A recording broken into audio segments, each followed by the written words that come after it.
If your partner is fighting with you every single day, well, congratulations, you are loved. I mean, it sounds completely unhinged, doesn't it? It really does. Like, it sounds like a recipe for just a miserable existence. Yeah, totally. Because we are, culturally conditioned to believe that a quiet house is a happy house. We're taught that arguing means the relationship is fracturing, that friction is basically the ultimate sign of decay. Right. But welcome to your custom deep dive. Today, our mission is to completely dismantle that assumption. We are unpacking a highly provocative, brutally brief excerpt from a piece of writing titled The Vitality of Her Noise. And we're going to show you why perfect, quiet harmony might actually be, the most dangerous sound you can hear in your home. Exactly, because the author of this text is forcing us into a very uncomfortable corner right out of the gate. Oh, absolutely. Yeah. This isn't some long, drawn-out psychological treatise. It's a short, dense assertion that really challenges the fundamental baseline of how we interpret human connection. Yeah. Like, we instinctually avoid conflict. We run from it. We do, but this deep dive is going to explore why that very instinct of avoidance might be blinding you to a crucial, albeit incredibly stressful, sign of emotional investment. Okay, let's unpack this. Because the initial shock value of that statement is just, it's profound. It really is a lot to take in. Right. She fights with you every day. Congratulations. Like, the author is using a celebratory word for a dynamic that honestly grinds most people down to the absolute bone. Oh, it's exhausting. It is. So to help visualize what the text is actually arguing here, think about your car's check engine light. Ugh, the worst feeling. Right. We've all had that moment. You're driving on the highway, everything seems fine, you're making good time. And then, bam. Exactly. Suddenly, that little orange icon starts glaring at you from the dashboard. It is flashing. It is annoying. Yeah, it causes this immediate visceral spike in your stress levels. Yes. Your only thought in that moment is, how do I make this turn off? You might even consider, putting a piece of black tape over it just to avoid the visual confrontation. Which is exactly how many people handle relationship conflict, actually. Totally. They just want to cover it up. But step back and look at the mechanism of that light. What is it actually doing? Right. Its very presence, its annoying, flashing persistence, proves that the car's internal electrical system is fully wired up. Like, the sensors are active. The computer's actively trying to draw your attention to the engine. Exactly, because it registers a problem and it is designed to keep the vehicle running. It's a diagnostic tool. Yeah, it's trying to save the car. So the text is forcing us to ask, why do we instinctively view this daily relationship fighting this relentless noise as a purely negative, malicious trait rather than a diagnostic tool proving the emotional system is still online?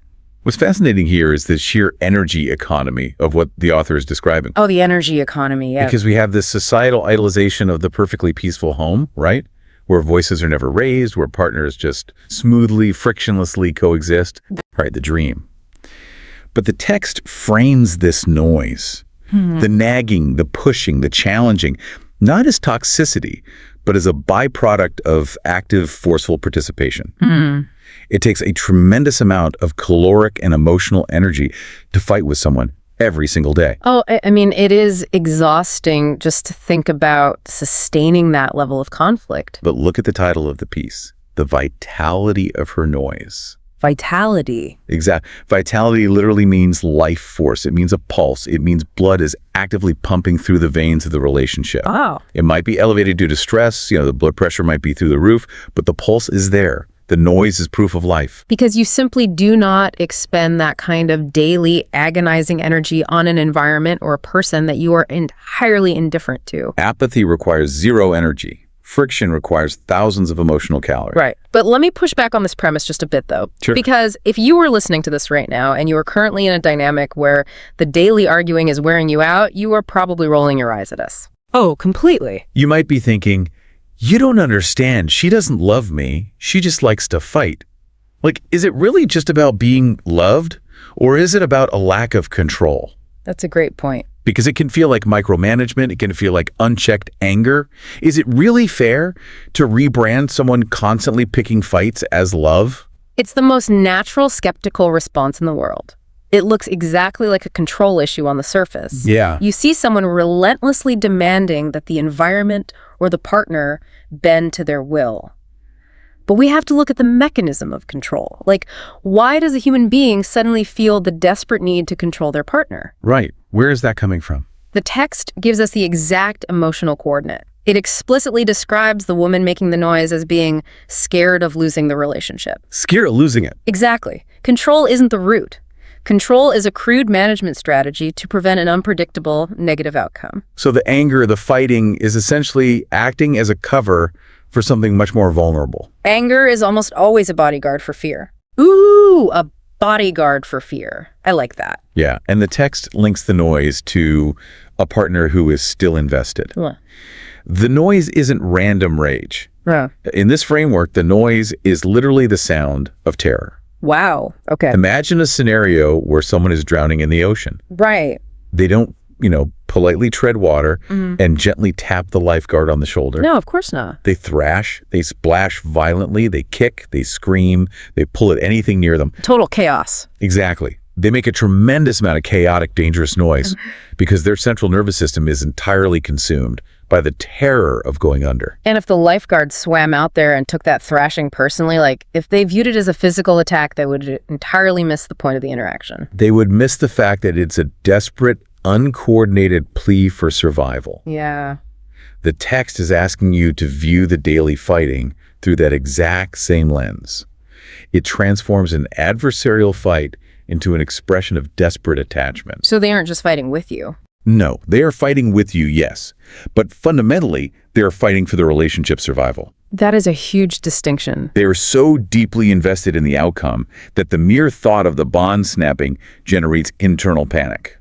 And that panic manifests outwardly as daily exhausting noise. That distinction really changes the required response, doesn't it? It asks the receiver of the noise to look past the biological stress of the moment, which is hard. Incredibly hard. When someone yells, our biology tells us a predator is attacking. Our heart rate spikes, our vision narrows, we want to fight or flee. It's pure survival instinct. Right, but this text is asking you to override millions of years of evolutionary biology. Look past the annoying check engine light and recognize the desperate care that is actually powering it. It requires a massive level of emotional maturity. You have to separate the delivery mechanism from the underlying data. Yeah. The delivery mechanism is awful. It's an argument, it's a raised voice, it's slamming doors. But the data being delivered is, I am terrified of losing you, and I am trying to force us to fix this before it breaks.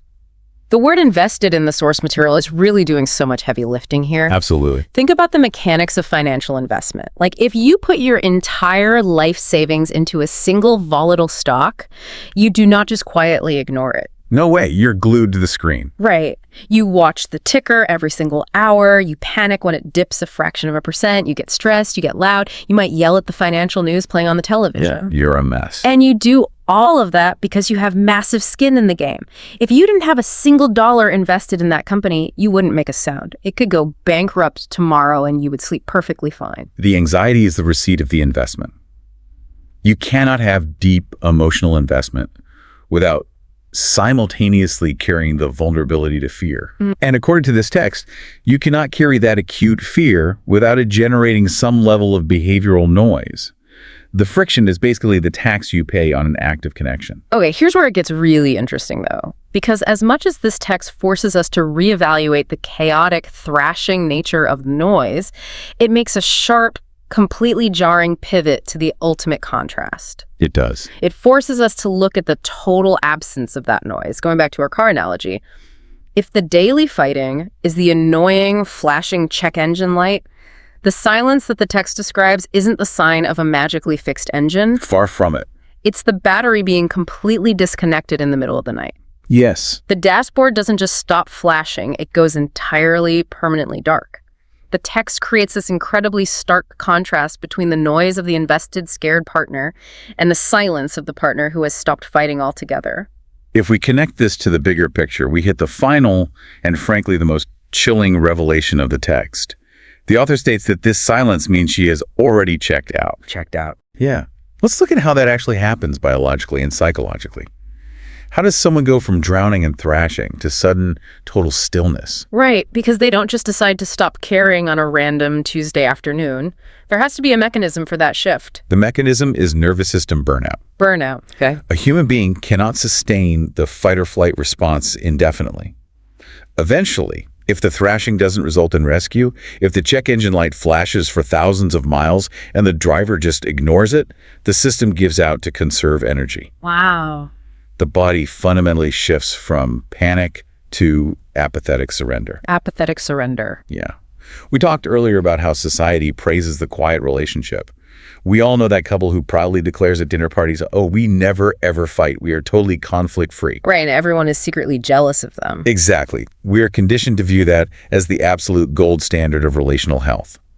But according to the framework of this source material, sudden silence in a dynamic that historically had friction is the ultimate terminal red flag. It's not peace. It's a white flag of surrender. It's the power lines to the house being quietly severed. It represents the death of the investment.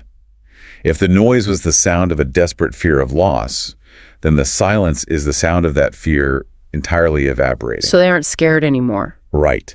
It means the outcome of the relationship no longer matters enough to the person to warrant the caloric energy of an argument. The battle hasn't been resolved, it has simply been abandoned. The battle hasn't been resolved, it has been abandoned. That is such a haunting concept. It really is. Think about the dangerous relief someone might feel when the arguments finally stop. Imagine someone coming home, bracing themselves for the daily fight they've been dreading, and it just doesn't happen. Yeah, just quiet. Day after day, week after week, it's just quiet. They might sit on the couch and think, finally, I've won. I wore her down. We've reached peace. But they haven't. No. What this text is revealing is the profound tragedy of that assumption. They haven't won anything. They were walking through a ghost town. The silence isn't a reward for enduring the fights. It's a eulogy for the relationship's vitality. That is the ultimate danger of misinterpreting the dashboard. When the check engine light suddenly turns off because the car's battery finally died, the driver feels a momentary fleeting sense of relief. Like, oh, good, the annoying light is out. Exactly. The annoyance is gone. Right. But the vehicle is fundamentally dead. Yeah. It is no longer capable of forward momentum. Right. The silence of a partner who is emotionally checked out is the absolute absence of energy. It is profound apathy. And apathy is the true structural opposite of love. Not hate. No, not anger, not fighting, not friction.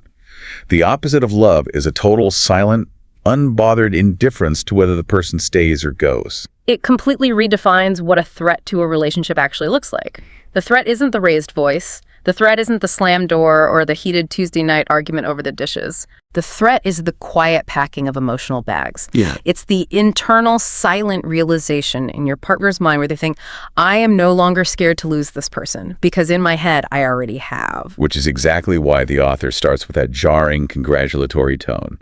Congratulations, you're loved. Yeah, it all comes back to that. It is a radical, almost aggressive demand for a paradigm shift.